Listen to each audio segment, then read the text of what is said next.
ETF index mutual funds నేర్చుకుని stock మార్కెట్లో రాణించాలనుకుంటున్నారా? వెంటనే ఈ నెంబర్కి కాల్ చేయండి.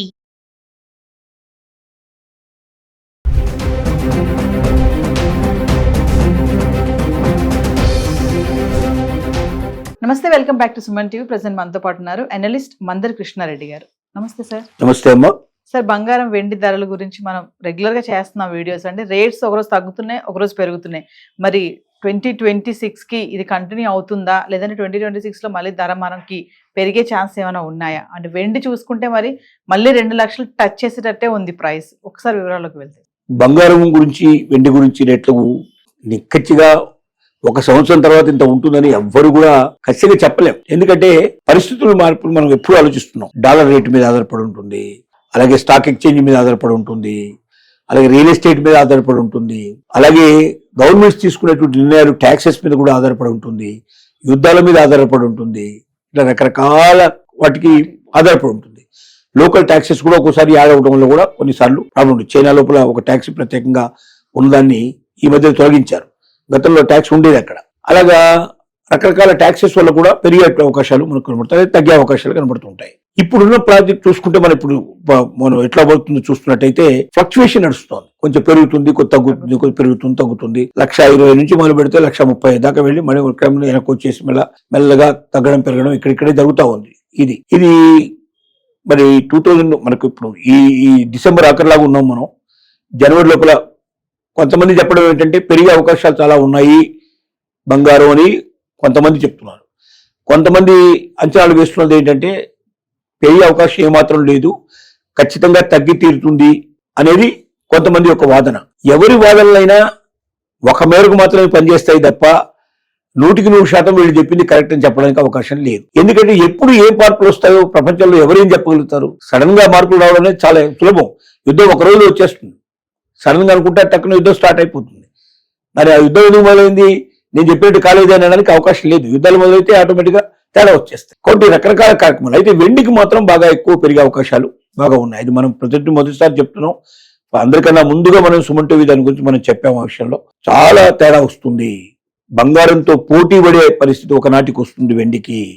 కాబట్టి మధ్యతరగతి వాళ్ళు, పేదవాళ్ళు, ఎవరైతే బిలో పావర్టీ లైన్ లో ఉన్నారో వాళ్ళు, బంగారం కొనలేవు అనుకున్న వాళ్ళు ఎవరున్నారో ఖచ్చితంగా వాళ్ళు వెండి కొనుక్కోండి. ఒకనాటికి మీరు బంగారం కొనుక్కున్న వాళ్ళకన్నా కూడా గొప్పవాళ్ళు అయిపోతారు మీరు.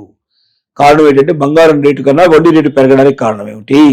మనం చెప్తున్నట్టుగా బంగారాన్ని పరిమితంగా ఉపయోగిస్తాం. మనం ఓన్లీ అలంకరణ కోసం ఉపయోగించడం, దేవుడి విగ్రహాలకు సంబంధించిన కొన్నిటికి ఉపయోగించడం, చాలా కాస్ట్లీ కాబట్టి ఎక్కువగా ఆభరణాలు ఎక్కువ ఉపయోగిస్తాం. మనం బిస్కెట్ తయారు చేయడం, నాణ్యాలు తయారు చేయడం ఇట్లా జరుగుతూ ఉన్నాయి మన దగ్గర. కానీ వెండితో ఇప్పుడు మొత్తం పరిశ్రమలు నడుస్తున్నాయి.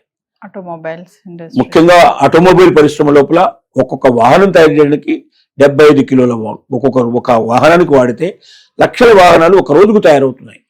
అంటే ఎంత వెండి కావలసిన పరిస్థితి ఏర్పడుతుందో తెలుస్తుంది మనకు. సోలార్ ప్లాంట్లలో వెండిని ఉపయోగిస్తున్నాం మనం. దాంతో పాటుగా కొన్ని మెడికల్ ఎక్విప్మెంట్ లోపల ఉపయోగిస్తున్నాం. ఇలా రకరకాల వాటిలో ఉపయోగించడం వల్ల చాలా దానికి వాల్యూ పెరిగింది. కాబట్టి వెండి రేటు ఇప్పుడు దాదాపుగా 1,90,000 నుంచి 2 లక్షల దాకా టచ్ అవుతుంది. ఇది డెఫినెట్ గా పెరుగుతుంది. ఇది 26 చివరి నాటికి బంగారంతో పోటీ పడేటువంటి ఒక 4-5 ఏళ్లలో బంగారం రేట్ ఎంత ఉందో వెండి రేట్ ఎంత వచ్చినా ఆశ్చర్యపడాల్సిన అవసరం లేదు. కాబట్టి బంగారంలో వెండి కదా, ఎందుకని మీరు నెగ్లెక్ట్ చేయకండి. వెండి కొనుక్కోండి. వెండి ఎందుకంటే తక్కువ రేట్లో వస్తుంది మీకు. ఇవాళ 2 లక్షల రూపాయలు పెట్టేస్తే మీకు కిలో వచ్చింది. ఇదే కిలో ఒక రోజున బంగారం ధరతో సమానం అయిపోతే మీకు లక్షల రూపాయలు మీ చేతిలో ఉంటాయి. లక్షలు మీ చేతికి వచ్చే అవకాశాలు ఉంటాయి. అయితే దీర్ఘకాలంలో వచ్చే అవకాశం ఉంది, స్వల్పకాలంలో కూడా పెరుగుతూ వస్తుంది. మనం చూస్తున్నాం 1 ఇయర్లో ఎంత తేడా వచ్చిందో. 70,000 రూపాయలు ఎక్కడో ఉన్నటువంటి వెండి ఇవాళ 1,70,000, 1,90,000, 2 లక్షలకు వచ్చేసింది పరిస్థితి.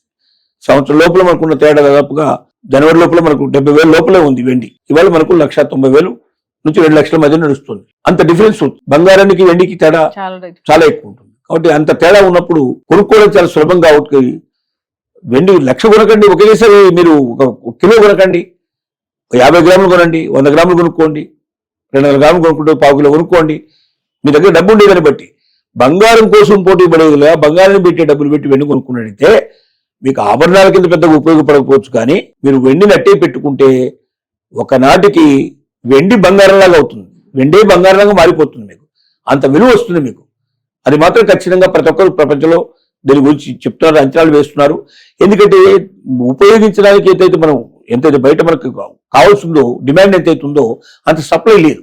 సప్లై ఎప్పుడైతే లేదు, డిమాండ్ బాగా పెరుగుతున్నప్పుడు ఏమవుతుందంటే రేటు పెరిగిపోతుంది ఆటోమేటిక్. ఉన్నదాన్ని అందరికీ అమ్మాల్సిన వస్తుంది కాబట్టి రేటు విపరీతంగా పెరిగిపోయే అవకాశం ఉంది. చూస్తుండగానే వెండి ఇలా పెరిగిపోతుంది ఏమిటి అని నోరు వెళ్ళబెట్టాల్సిన పరిస్థితి ఏర్పడుతుంది. కాబట్టి వెండి కొనుక్కున్న వాళ్ళు అదృష్టవంతులు. వెండిలో ఎంత ఇన్వెస్ట్ చేసినా తప్పు లేదు. వెండి పనికొచ్చే పదార్థం, బంగారం లాగా వెండి కూడా మనకు ఉపయోగపడేది. దీన్ని ఇంతకు ముందు ఏంటంటే చీప్ గా చూసేవాళ్ళు, ఇప్పుడు చీప్ గా కాకుండా అది కూడా ఒక విలువైన దాని కింద, ఇప్పుడు అమెరికాలో కూడా దాన్ని గుర్తించారు. కాస్ట్లీగా ఏవైతే ఉన్నాయో విలువైన లోహాల లోపల వెండిని కూడా గుర్తించడం జరిగింది. కాబట్టి ఎప్పుడైతే వెండిని గుర్తించారో అప్పుడు దానికి మార్కెట్లో కూడా, స్టాక్ మార్కెట్లో కూడా వెండి మీద కూడా ప్రత్యేకమైనటువంటి డిజిటల్ సిస్టమ్ లో మనం దాచుకోవడానికి, వెండి మీద పెట్టుబడి పెట్టుకోవడానికి కూడా అవకాశాలు కల్పించేటువంటి ఏర్పాట్లు జరిగాయి. కాబట్టి వెండి అనేది మీ జీవితంలో ఒక పెద్ద మెరుపు మెరిచే అవకాశం ఉంది. బంగారం కన్నా వెండి మీద ఎక్కువ పెట్టుబడి పెట్టండి. జీవితంలో మీరు నష్టపోకుండా ఉండే అవకాశాలు ఉంటాయి. Thank you.